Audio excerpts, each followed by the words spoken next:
Hey guys, it's Nicole aka Nictrick. Welcome back to my channel. This week's episode of Nictrick's Nosh is going to be pizza and friendship advice. So I went to this local place called the Pizza Experience, and it's kind of like Blaze or Pieology, where you go in and you can customize your own pizzas. I got two different kinds just because I wanted to try different kinds. So the first one I got is a regular pizza crust base with barbecue sauce, mozzarella cheese, sun-dried tomatoes, sriracha chicken, barbecue chicken, bacon, red onions, mushrooms, and and garlic. So that's the first one. So the second pizza that I got was a stuffed crust, which they had as an option there, which is really cool. I haven't really seen that at any customizable pizza places. And so I got that half pesto sauce, half marinara sauce. Then I got mozzarella cheese on it. Can't remember what else. Oh, meatball, ham, mushroom, green onions, diced tomatoes, and red onions. Yeah. Did I say green onions or green peppers? Green peppers. Yeah, okay. So, huge shout out to my Snapchat fam for sending questions this week. So most of the questions about friendship are gonna be from my Snapchat followers. So if you haven't already followed me on Snapchat, please do. It's at @Nictrick. Unfortunately, somebody took Nictrick already, so it's at @Nictrick. Let's start. Actually, I wanna eat first. I haven't eaten anything all day, so this sounds bomb. Which one should I try first? I think I'm gonna try the barbecue pizza one. Oh my god, that looks so bomb.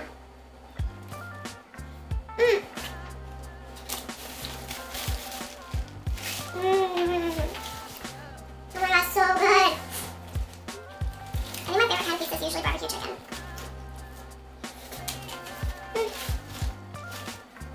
So the first question is, do you think it's okay for your best friend / friend to date one of your exes? So this is kind of like one of those things where it really depends on the kind of person that you are. I personally don't think it would matter, because if it was my ex, and I mean, unless they were like a totally terrible person to me, then I would probably advise my friend or best friend against dating that person. But like, honestly, if it's your ex, then they're already kind of in the past, you know? So I don't think it really matters.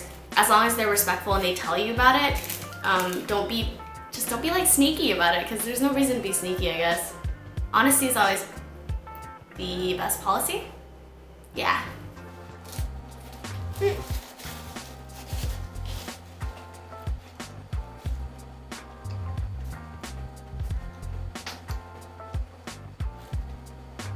Second question is, do you believe girls and boys can just be best friends? So this is also an issue that I've been through with a lot of my life, just because growing up, I guess I never really got along with a lot of girls. It's really hard for me to make girlfriends, so I always hung out with guys. And that's really not a problem when you're like in grade school or whatever, but once you get to like high school or something, that's where things get a little bit complicated. And for me, I always thought that girls and guys can definitely be best friends.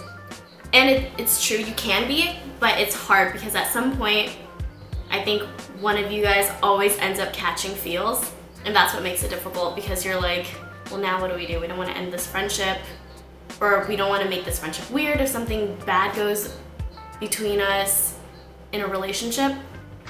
So I would say it's kind of hard to be just best friends with like someone of the opposite sex. Although not impossible. For me, I'm usually really good about determining how I feel about a person. Almost immediately when I meet them, like I can tell like, oh, this is someone that I find kind of attractive, and like would probably not be such a good idea for me to hang out with this person so much if I do find them attractive. But you kind of have to set boundaries for yourself if that's gonna be the case. So if you know that you find one of your friends attractive, it probably should be your BFF if they're of the opposite sex, or if there's someone that you're interested in dating. But yeah, I really think it's hard to be just strictly platonic. Yeah, guys and girls, strictly platonic is kind of tricky. Let me keep eating.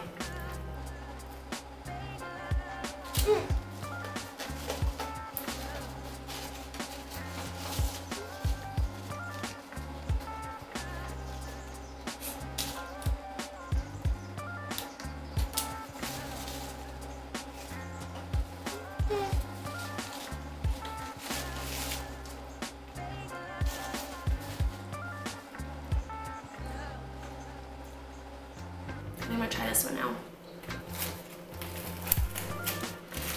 I'm usually not a fan of stuffed crust, but I've only had it one other time, and that was at like Pizza Hut. So maybe this one will be better. I was just really hyped about it because I was like, whoa, stuffed crust, customizable. About it.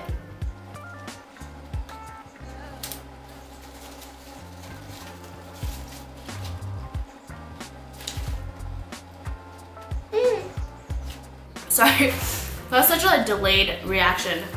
I thought I was getting the pesto half, but I think I grabbed a piece out of the marinara half. But it's still really good.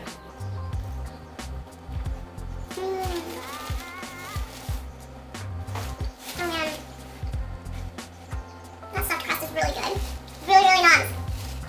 If you guys are actually ever in the area that I'm in right now, you can pop on down to my description box and I'll link you guys to the website of the pizza experience. This place is bomb. You guys should definitely check it out. I'm not being paid or anything. This is actually really good.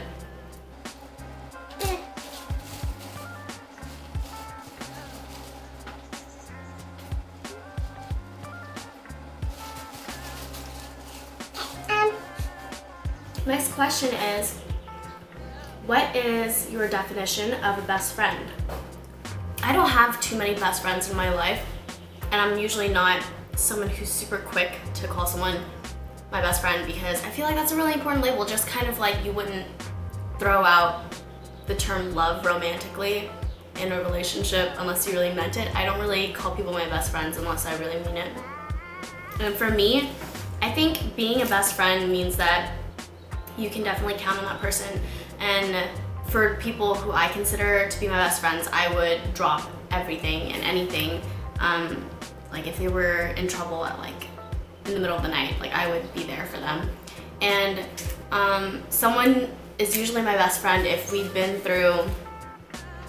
there for each other through difficult times, whether it be breakups or just bad friendships or just like rough patches in our lives regarding, I don't know, like goals and depression and all that kind of stuff. And if someone is there for you through all of that, means a lot because I feel like it's so easy to hang out with someone just because it's fun and because you enjoy hanging out together and doing like activities, going out.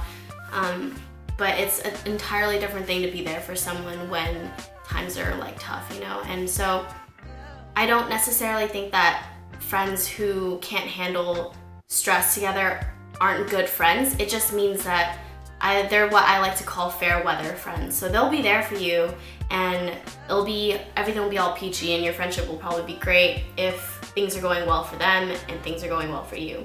But those friends usually can't handle or won't stick around when things are stressful. And that's fine. I have a lot of friends like that and I don't mind at all. I think that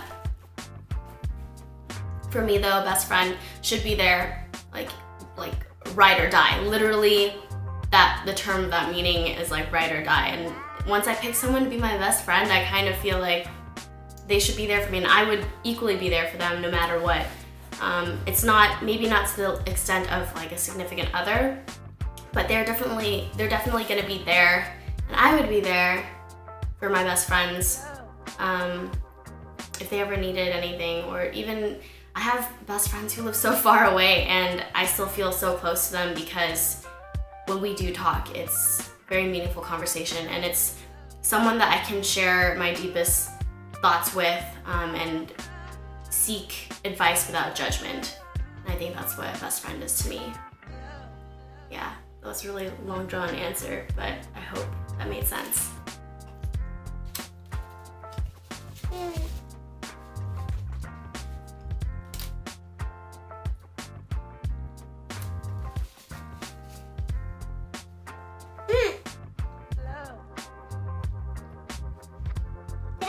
meatball. It was so good.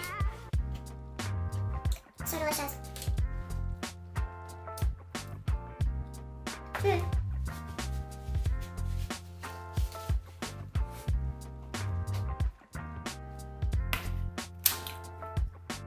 Do you guys, I know you guys all asked me to eat pizza, but is that really a lot of people's favorite food? I feel like I could probably think of a lot of other things that would be my favorite food besides pizza. I mean, I really like pizza too, but it's just like not the best thing in the world, I guess. Oh my god, I'm gonna get so much hate for that. I'm sorry. The internet loves pizza, I know that. I should know better. I'm just saying what I feel.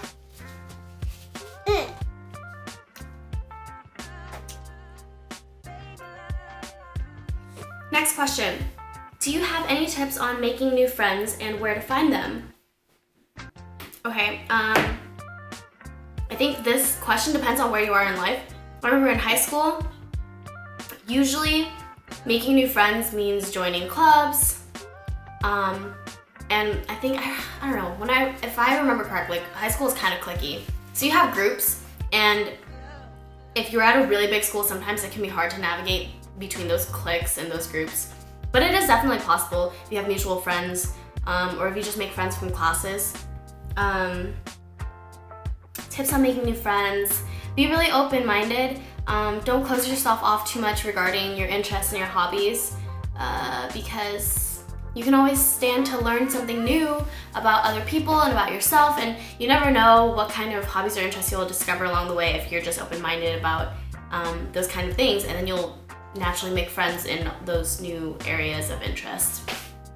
And then in college, I remember making friends in class was really easy because you're kind of sharing the same struggle, like exams, reading, and discussions. So making friends in class in college was pretty easy for me, at least, just because I think it might have been because I was an English major, so my classes were a little bit smaller and more intimate, and it was easier for you to talk to people. I do know that for a lot of my friends who were in the sciences, making friends in class was more difficult because they were in massive lecture halls and everyone was just sitting spread apart, just trying to do their own thing, like sleeping, sitting, like going on Facebook or doing whatever. But in like smaller group classes, like discussion sections, it's pretty easy to make friends with people. Just kind of like talk to them and be like, hey, what did you think of like the reading last night? Oh, that was kind of whack, or oh, that was cool. And yeah, it's not too bad. I think making friends is not a difficult thing. It's just whether or not you want to make the effort of approaching someone first, because everyone's always afraid of approaching another person first. I don't know why, but if you're the first person to do it, you show initiative and you show interest, then I don't know, that says something a lot about you, and it says that you're confident with who you are, and who doesn't want to be friends with someone who's super confident and probably gonna be very fun. So yeah, those are my tips for making friends. What's a good way to make friends outside of your high school or college? Outside of college? Well, I guess that depends on like, if you're in certain clubs, sometimes they'll do like mixers with other schools. That's for college, I think. And yeah, I think having mutual friends, or sometimes like just being in like a certain area, like a local area, you might be friends with people who know other people who go to different schools, and you can just hang out with them and find friends that way, and that's just how you make connections. You kind of just find mutual friends, find a common interest, start talking, and then you become friends. Or if you're out of school, how do you find new friends? This one's really hard. I recently, after graduating out of college, I felt like, oh my god, like it's so hard to find friends nowadays or to meet new people, because I'm always just working. But I think a good way to find friends when you're not in school anymore, if not in the workplace, if you don't have cool or chill employees or coworkers that you want to hang out with outside of work, you could always join. I think there are always like Facebook groups for certain hobbies. join like climbing groups, photography groups, like fashion groups, and you'll be able to connect with other people who are in the area who have the same interests, and at the same time it'll give you like things to do when you are bored, like if you want to get out of the house for once. Yep.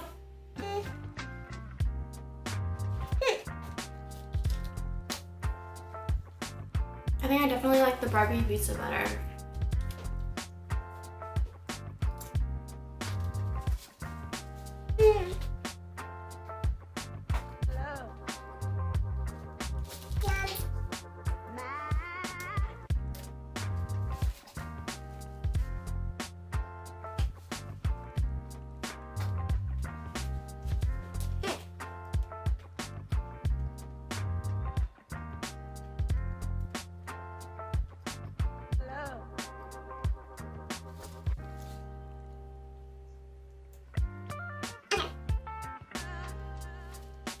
Next question is, what do you love to do when you're out with your friends and you haven't seen them in a while? What's a great way to catch up? Good question. I'm a homebody, so maybe that's not the best question to ask me. For example, a couple months ago, my best friend from college visited me, and she lives all the way in Northern California right now.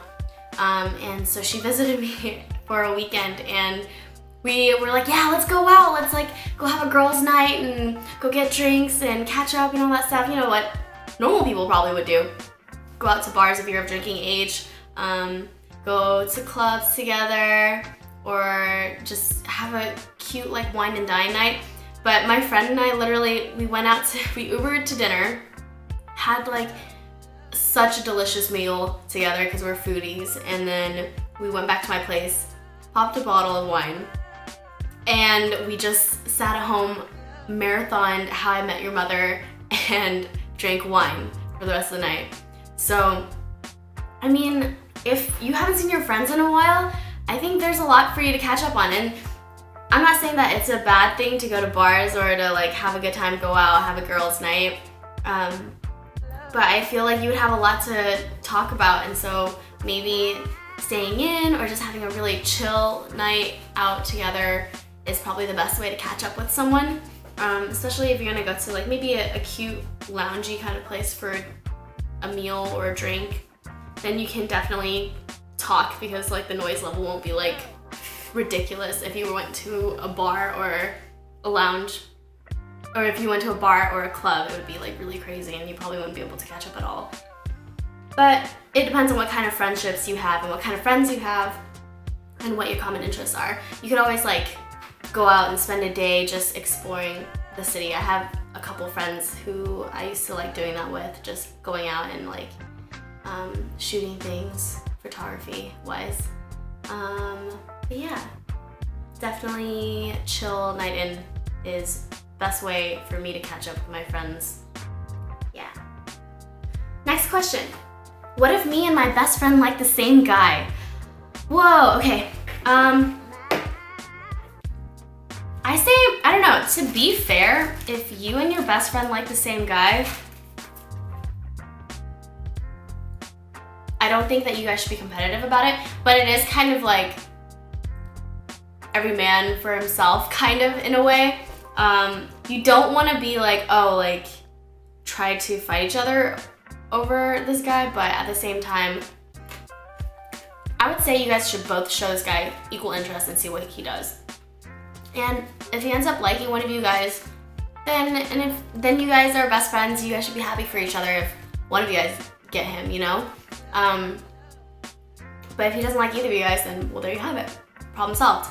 But yeah, I definitely think that's a really cute question, but I really don't think it's a big deal, and if me and my best friend like the same guy, I would definitely be a little bit competitive, but at the same time, I know that if this guy really liked my friend instead, I would totally be happy for them, because I think my best friend's happiness is way more important than winning, because winning isn't everything in life, guys. Winning's not everything. Okay. I'm gonna try this pesto side, because I wanted that sliced sweet pesto, that last one, and it wasn't, so I was kind of disappointed.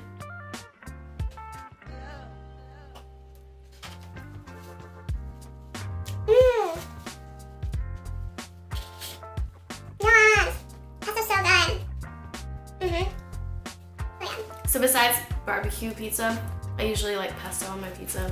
This pesto is so bomb. It's like super fragrant. I'm just gonna be a weirdo and eat the crust first.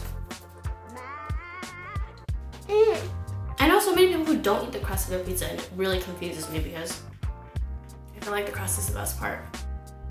Am I the only one who feels that way about pizza? But I think I feel that way about a lot of things. Like for pies, I'm definitely a crust person over filling. I'm just weird.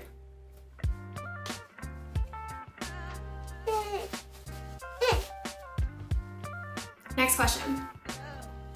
My best friend's parents are too strict and we barely hang out. What should I do? That's a really interesting question, and it really hits home for me because I was that best friend probably in high school. My parents were not super strict, but they were pretty strict. And because I was an only child, they always wanted to spend time with me. So they were always like, oh no, stay home. Like, why do you always want to go out? So I actually had like set limits for how often I could go out with my friends per week, you know? My parents didn't want me to go out too often. And so I would say, God bless my dear, dear high school friends. They were always putting up with me. And I don't know. Instead of going out, I would just invite them over to my place at my house, and we would just like hang out and watch movies and like eat food and hang out together and goof around. And if like your best friend's parents are too strict for that, then I would say, you know, that really sucks, but you still do get to see them in school and class. Maybe join an after school program together to be able to spend more time together doing something. Join a sport or something. I think that's one way that I was able to hang out with my friends more, is I joined a sport, and so I would be able to chill out with my friends during practices. And yeah, any other kind of extracurricular that you guys can take together, like maybe dance classes or something at like a local youth center.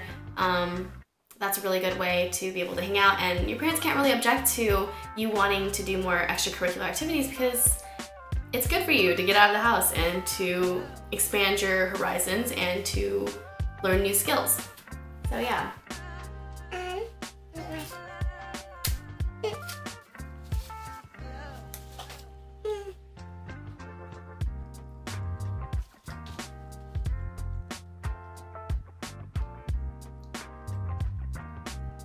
I'm getting full, guys. I don't know what to do.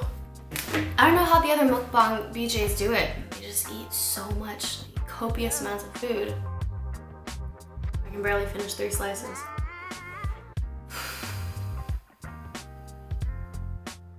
I do not endorse gluttony. I think everything should be enjoyed in moderation. But I'm just glad that I'm able to get food for you guys to, you know, food porn yourselves over. Because these do look pretty bomb.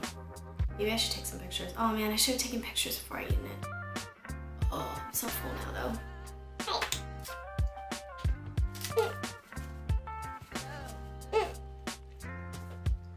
I just realized I put cheddar on this pizza.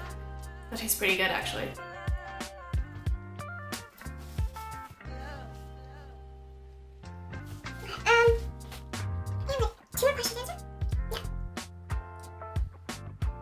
Next question. Have you ever had to end a friendship with someone? And if you have, what do you think is the best way to do so? I honestly think that yes. My answer is yes, I've had to end friendships with people. And the best way to do it is to be mature about it and just either tell them if the reason why you're ending a friendship is because something's not working out between you two, if your goals don't align, if your lifestyles don't match well anymore, or it's just good to be honest about why you want to end a friendship. And if someone is being a terrible person to you and they're being a bad friend, then yeah, I think you should definitely tell them that. But sometimes some people can be ridiculous and they just will be in denial about the kind of person that they are. So in that case, it'd be kind of pointless to tell them what's up. But I do think it's very important to be honest about why you're ending a friendship. I also feel like when you're ending a friendship with somebody, a lot of the time, it can just be very gradual kind of fade out, you just stop having similar interests and you stop having things to talk about. And I think at that point, you know, most people will understand, and you guys probably will mutually not really want to see each other or hang out as much anymore. And I think that's probably one of the best and least painful ways to end a friendship, when it's mutual, you know? But yeah, I'm thinking about like those friendships that you have to end because they're toxic, because those people don't know how to be a good friend to you, and so you can try to call them out and tell them so that if they're self-aware type of people, then they can work on themselves for future friendships or their other friendships so they don't mess up. But you know, some people just will definitely be in denial, and you can't do anything about that. And sometimes that's not worth the headache for you, and it's better to just phase out and not talk to them anymore. You know, like in the cases where people are that ridiculous, I don't see anything wrong with just slowly cutting them out of your lives. I'm a huge advocate for surrounding yourself with positive people, because you have no idea how much a toxic friendship or relationship can impact your life. It seeps into your daily vibes and your energy, and it slowly drains you, and you don't know why. You feel so horrible about everything, but it could just be one person in your life, you know? So it's very important to be mindful of the kinds of people you surround yourself with, so that you don't end up having to deal with, I don't know, bad juju all the time. Nobody wants bad energy in their life. And if you're one of the people who are giving out bad energy, I know, I've been there. I've probably been a bad friend at some point in my life. And you lose a friend or two, you like sit down and think about why you lost those friends, and not everything's always gonna be other people's faults. Don't project your problems on other people, and really reflect on why you have lost those friends. Yeah, I'm trying to speak on both ends of the spectrum, because I know that at some point I'm pretty sure we've all been on both sides of that situation where we've had to end a friendship or someone ended a friendship with us.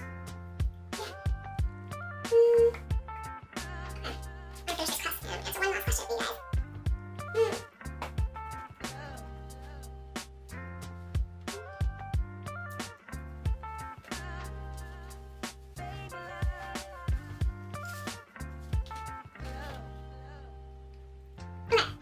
So one last question. Do you think the bro code / girl code in dating is important? I'm dating my ex's friend, and I don't know how to tell him that I'm now dating his friend. I've known this guy I'm dating now for a long time. Bro code, girl code. So, if you're dating your ex's friend and you're still friends with your ex, I think you should just...